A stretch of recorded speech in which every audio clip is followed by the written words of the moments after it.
Welcome to Search for Signs. My name is Gary Willing. If this information interests you, please press the like and subscribe button and press the bell for notifications. If you've been listening to my videos over the last few weeks or months or whatever, I've been talking about a lot of the changes that will be going on in the very near future and long into, in the far distant future and so forth. And some of them might concern you or be, alarming to you or whatever, because it's different than what you expected for yourself. I can assure you that I mean you no harm. Neither does Maitreya or any of the masters. It's really about the fact that we're all one. That every single one of us, without exception, has a voice. That every single one of us, without exception, has a right to exist on this planet and have a decent life for not only them but for their family. And if that's alarming to you, I'm sad for you, because you should be thinking this way. And I don't usually say that a lot. I actually don't like it when people say that, you should think this, you should think that. But we should all be thinking for each other, really. And in that regard, I think it's okay to say that. But other ways, I don't agree with that statement usually, right? Now, a lot of the changes, the changes technologically, the changes spiritually, the changes that way that we view ourselves, the way that we view God and so forth, might be different than your view of what can happen. And these are just my opinions of what I've taken from the readings of the writings of Benjamin Creme and Alice Bailey and stuff. So it might not end up looking exactly like this, but this is just my take on it. So it might be different. Who knows, right? Now, the masters will tell you that the only way forward, the only way to create a future, is to bring peace into the world. And as Maitreya put it, it couldn't be simpler. Without sharing, there could be no justice. Without justice, there could be no peace. Without peace, there could be no future. And if you're concerned about sharing leading to communism, well, just look at it historically. Go on, Wikipedia and look at it. The idea of the sharing that the masters are talking about has already taken place. It's past. It's in the past. It's done. It would happen right after World War II with the Marshall Plan. Did that lead to any kind of communist state? No, of course not. Unfortunately, it didn't happen very long. It was pretty brief, but it already has happened. The main thing is that what Maitreya is talking about is he's saying that we need to do this on a global scale and not just right after World War II. And then it's done, right? It's got to be done on a global scale. Where after World War II, the Secretary of State, George C. Marshall, came up with what was known as the Marshall Plan, where they airlifted food and supplies to Western Europe. And then as Western Europe started to get rebuilt, it started to, of course, flourish.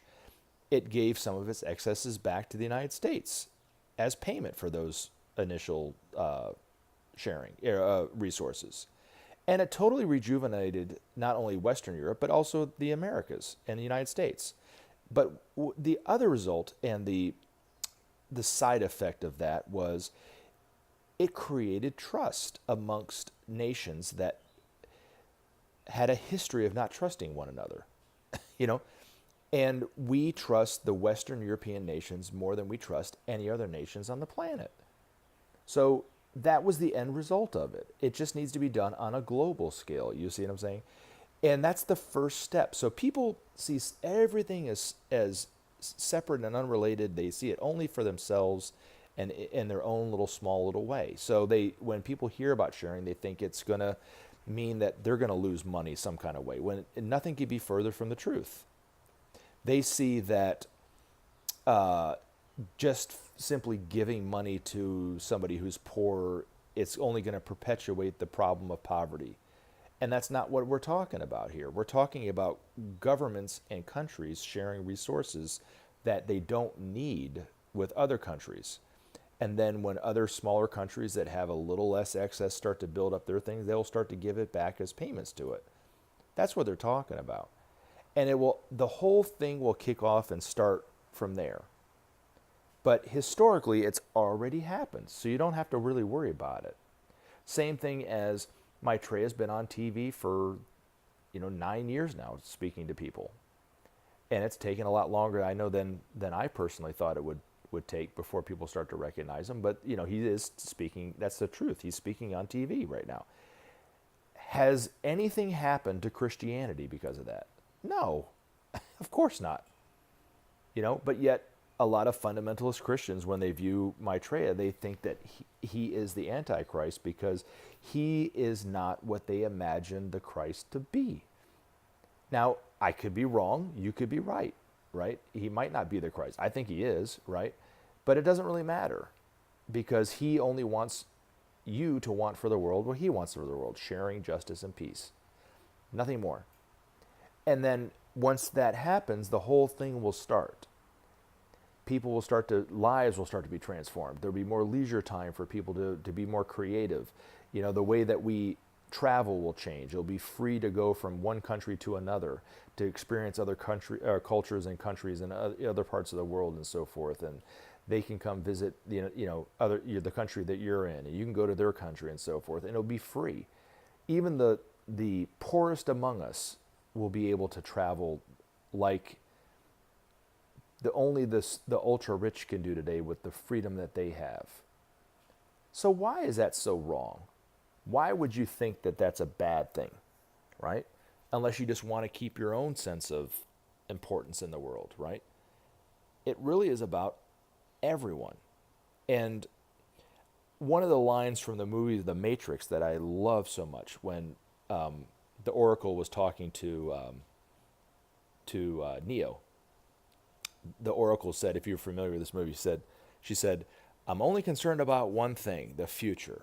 And I know that the only way to get there is together." And that is so true, that we all have to go together. It can't just be a group of people that do it and the others don't. It's not going to happen like that. It's erroneous. It is a lie. You can't have true justice without freedom, and you can't have true freedom without justice. They're one and the same thing. And if you think it and you perpetuate the lie that you can have freedom without justice or justice without freedom, you're perpetuating nothing more than an untruth. And if you believe yourself to be separate from God and you perpetuate that lie that you're separate from God, you're perpetuating an evil on some level, right? There's nothing but God in the entire cosmos. The same divine impulse for creativity is the same divine impulse that created the entire cosmos. There's no difference. It's just on a tinier scale. And the masters will show to us and demonstrate for us moment to moment when we see them on TV, when we read about them in the paper, if there's still newspapers in the future. But we read them on the internet or on a website, or we see them in person, or whatever. However it looks, when you see these masters in Maitreya, they will demonstrate moment to moment what unity is, what love is, what true creativity and true service is. Maitreya is going to demonstrate moment to moment how two groups that today hate each other can learn to get along with one another. He will be the bridge that will bridge the gaps between let's say, the Israelis and the Palestinians. That seems like something that could never happen. There's been glimpses of it in the past that Maitreya has helped to bridge, back, 40 years ago or so or whatever. But in the future, there will be lasting peace in the Middle East even. But you can't have a lasting peace when, let's say, Israel is dominating the Palestinians the way that they're doing. The same way that the Nazis did to the Jewish, people back, 50 or 70 or 80 years ago or whatever it was, right? You can't have lasting peace like that. There has to be justice for everyone. And Maitreya is going to inspire all of us to realize the fact that we are one, that there is no separation between the blacks and the whites, between the Jews and the Palestinians, between the East and the West, between the young and the old, that we're all one humanity under God. He will help demonstrate that for us. And then if we just but realize that truth, we will realize that we can't live in a world where people die every day of hunger, or we live in a world where we destroy the environment the way that we do. And that's what's going to happen pretty quickly. I can guarantee you, because believe me, when you really see these masters, and especially when you experience Maitreya's love, it's gonna change the way that you see yourself. I guarantee you. But, and as always, take action. Help SOP save our planet. Thanks for listening, and we look forward to talking to you again in future videos. Have a great day.